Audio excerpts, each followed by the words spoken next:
April 5, 2026, Sunday. Narito pong muli ang Batang Pista para magbigay ng mga tips at giya para sa pakarera ng Metro Manila Turf Club kung saan meron po tayong 8 pakarera na magsisimula sa ganap na alas 3 ng hapon. Tara't umpisahan na po natin.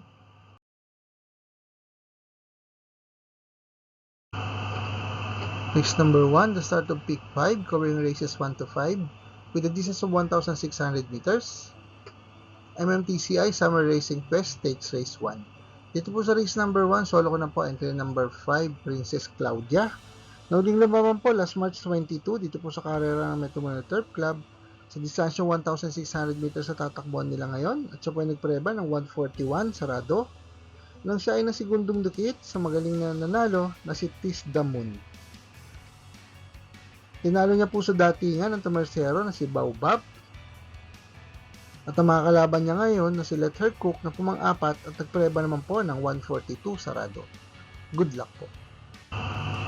Race number 2, the start of winner take all, covering races 2 to 8 with a distance of 1,400 meters. Pilracom rating based on the capping system race class 4, 42 to 56 split. Dito po sa race number 2, pang-primera ko po, Diadong Calok. Entry number 2, Chocolate Thunder.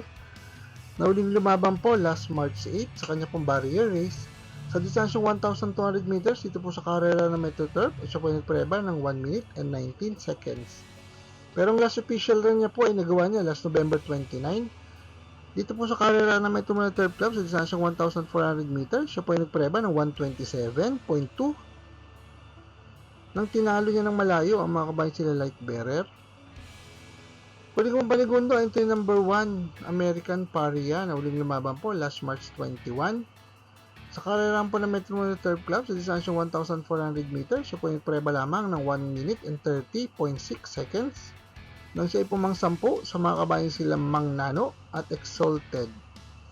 Ang pinakabandang preba niya na naman pong naitala sa ngayon, sa distansyong 1,400 meters sa paglalabanan nila ngayon, ay nagawa niya last October 10 kung siya po ay nagpreba ng 125.4 nang siya ay pumanglima sa mga kabayan sila Glenna Moon, Flywheel at Player Andre. Kung hindi ko pang pantersero, entry number 10, Saratoga Chrome, na uling lumaban naman po last March 21. Sa karerahan po ng Metro Manila Turf Club sa distansyong 1,400 meters, siya po ay nagpreba ng 129.6 nang siya ay pumanglima sa mga kabayan sila Mang Nano at Exalted. Ang pinakamagandang preba naman pong naitala ni Saratoga Chrome sa distansyong 1,400 meters sa tatakbuhan nila ngayon ay nagawa niya last December 29 kung siya po ay nagpreba ng 127.8 nang siya ay pumangwalo sa mga kabayang sila Frugality at Trump Peter. Good luck po. Race number 3, the start of Peak 6, covering races 3 to 8 with a distance of 1,400 meters, MMTCI Summer Racing Quest Stakes Race 2. Dito po sa race number 3, pang-primera ko po, entry number 5, Windmill of Summer. Si Windmill of Summer po ay mayroon pa lang pong isang takbo last March 31 sa Novato Race at siya ay nagpreba ng 1 minute and 12.8 seconds sa distansyang 1,200 meters. Kung hindi po paligundo, veteran na po sa laban. Entry number 4, Great Balls of Fire, na uling lumaban po last March 22.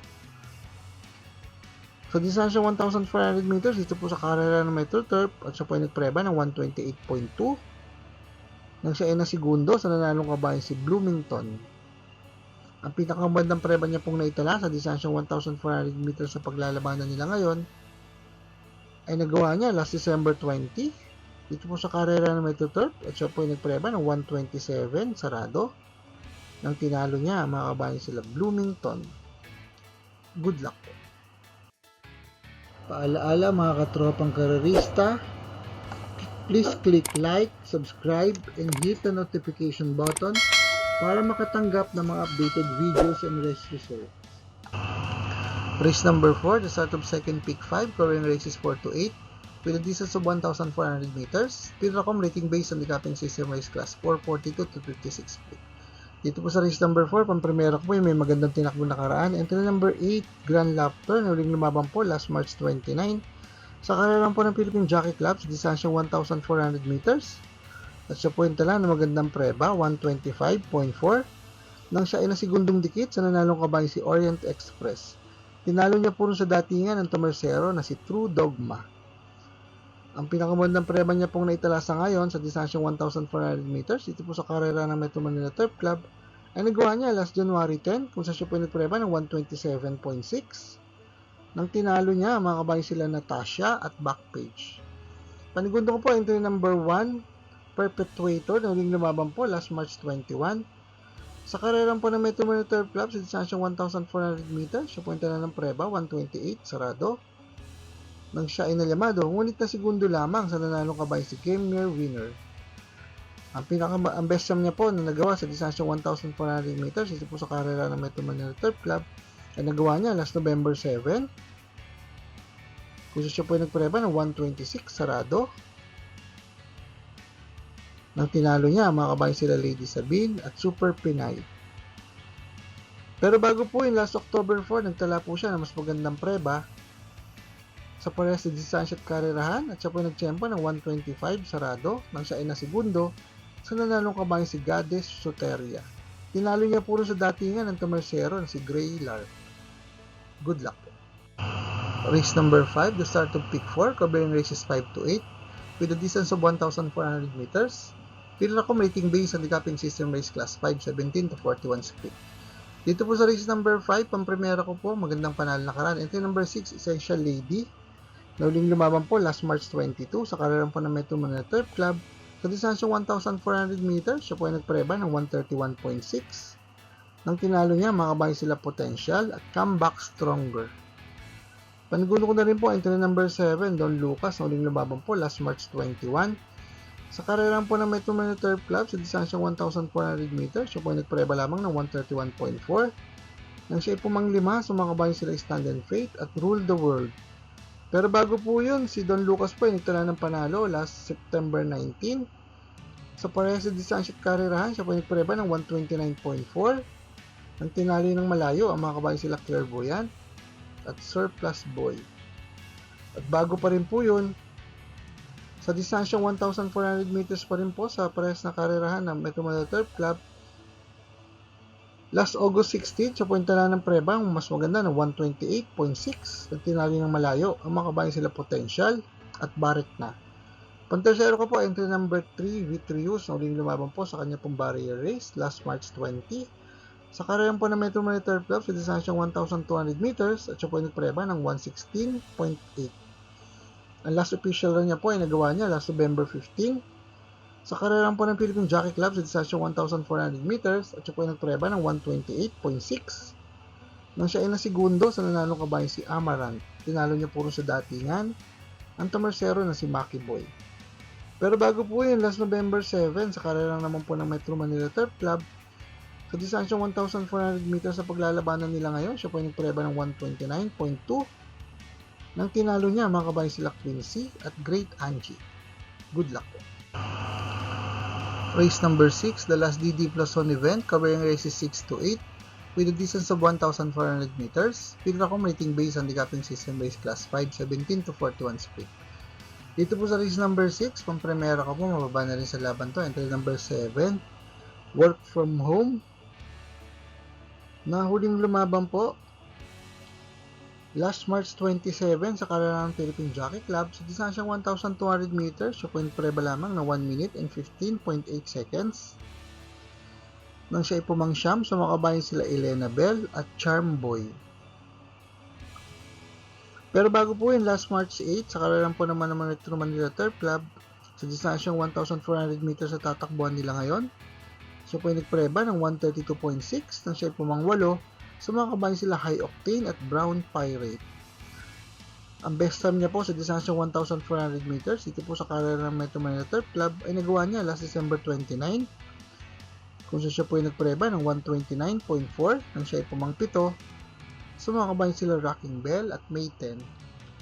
Kung yung panigundo, entry number 4, Ladybug Red, na uling lumaban po last March 29 sa karera po ng Philippine Jockey Club.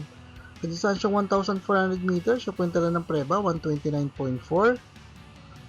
Nang siya ay pumang-anim, sumakabayan sila Cristiano at Amaranth.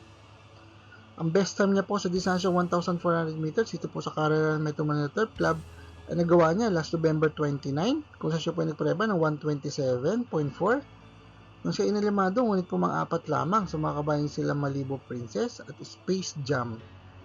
Kunin po pantersero, entry number 9 Electrify na huling lumaban po last March 21. Dito po sa karera ng Metro Manila Turf Club sa distansyang 1,400 meters, siya po yung tala ng preba 131.2 nang siya ay pumangatlo sa mga kabayan sila Stand and Faith at Rule the World. Ang pinakabandang preba niya pong naitala sa ngayon sa distansyang 1,400 meters sa paglalabanan nila ngayon ay nagawa niya last December 7 kung siya po ay nagpreba ng 128.2 nang siya ay nasigundo sa nanalong kabayan si Hot Legs. Tinalo niya puro sa datingan ang tamerseron si Achi Holly. Good luck po. Race number 7, the penultimate race with a distance of 1,600 meters. Pilracom rating based on the capping system race class 3, 57 to 70. Dito po sa race number 7, solo ko na po ang Veteran Stakes Race Campaigner. Entry number 4, every 4 years. Si every 4 years po, iling lumaban last March 1. Sa karerang po ng Philippine Jockey Club sa distansyang 1,650 meters at siya po ay nagpreba ng 141 sarado. Nang siya ay pumang-apat, sa mga kabayan sila Lucency, Hole in One at Resonant. Pero bago po yun, sa karerang pa rin po ng Philippine Jockey Club sa distansyang 1,400 meters, last February 14, siya po yung tala magandang preba, 123 sarado.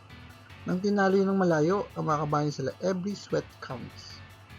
Ang pinakamandang preba niya man pong naitala sa distansyang 1,600 meters sa paglalabanan nila ngayon, dito po sa karera ng Metro Manila Turf Club, ay nagawa niya last October 26 kung siya po nagpreba ng 137.2 nang tinalo niya ang mga kabayan sila Birchstone at Counter Attack. Good luck po. Race number 8, the last race of the day with a distance of 1,400 meters. Pilracom rating based on the capping system race class 4, 42 to 56 feet. Dito po sa race number 8, pampremera ko po entry number 7, Beautiful Liana. Nauling lumaban po last March 18 sa kanya pong barrier race. Dito po sa karera ng Metro Manila Turf Club sa distansyang 1,200 meters, siya po nagpreba ng 1 minute and 14.6 seconds. Ang last official run niya po ay nagawa niya last December 31. Dito po sa karera ng Metro Manila Turf Club sa distansyang 1,400 meters at siya po ay nagpreba ng 127.8 nang siya ay pumangwalo sa mga kabayan sila Great Barrier Reef, Alibaba at Swift Andre. Ang pinakamandang preba pong naitala sa ngayon ni Swift Andre ay nagawa niya last November 23. So, pareha sa distansya at karera, siya po ay nagpreba ng 127.2 nang siya po mang-apat. Sa mga kabayan sila Mahusay ay Houdini at Coming Early. Kunin yung panigundo, ang pandihado natin. Entry number 1, Heavyweight, na uling lumaban po. Sa kanya pong Vicious Race last March 18. Dito po sa karera ng Metro Manila Turf Club sa distansyang 1,200 meters. Siya po ay nagpreba ng lamang ng 118.6. Ang pinakamandang preba niya pong naitala sa ngayon dito po sa karera ng Metro Manila Turf Club sa distansyang 1,400 meters ay nagawa niya last February 7 kung siya may nagpreba ng 128.4 nang siya ay pumangatlo sa mga kabayan sila Easyway at Batang Kangkalu. Kunin ko ang pantersero, entry number 6, Full Combat Order na uling lumaban po last March 21. Dito po sa karera ng Metro Manila Turf Club sa distansyang 1,400 meters, siya po ay nagpreba ng 1 minute and 30.4 seconds nang siya ay nasigundo sa nanalong kabayan si Malibu Princess. Pero ang best time niya pong nagawa sa distansyang 1,400 meters, ito po sa karera ng Metro Manila Turf Club, ay nagawa niya last October 31 kung siya po ay nagpreba ng 126.6 nang siya ay nasigundo sa nanalong kabayan si Ruby Bell. Good luck po. For the complete results of these previous races, you may watch the Batang Pista Rewind results and dividend. Next racing day schedule will be on April 8, 2026, Wednesday.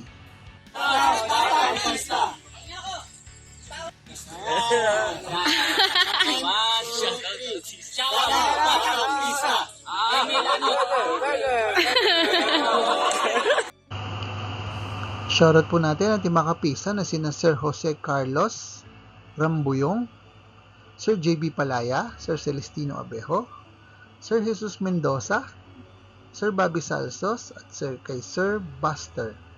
Maraming salamat din po sa ating mga bagong subscribers at mga kapista. Sa mais po makatanggap na updated races, souls, and dividends at magiya sa karera, please like, share, and subscribe sa ating Batang Pista channel. Click na notification bell para makareceive ng mga bagong videos. Paalaala mga kapista, ng karera po tinlimbangan lamang at gamitin lamang pong sobra sang ayon sa ating kakayanan. Good luck and happy racing to all!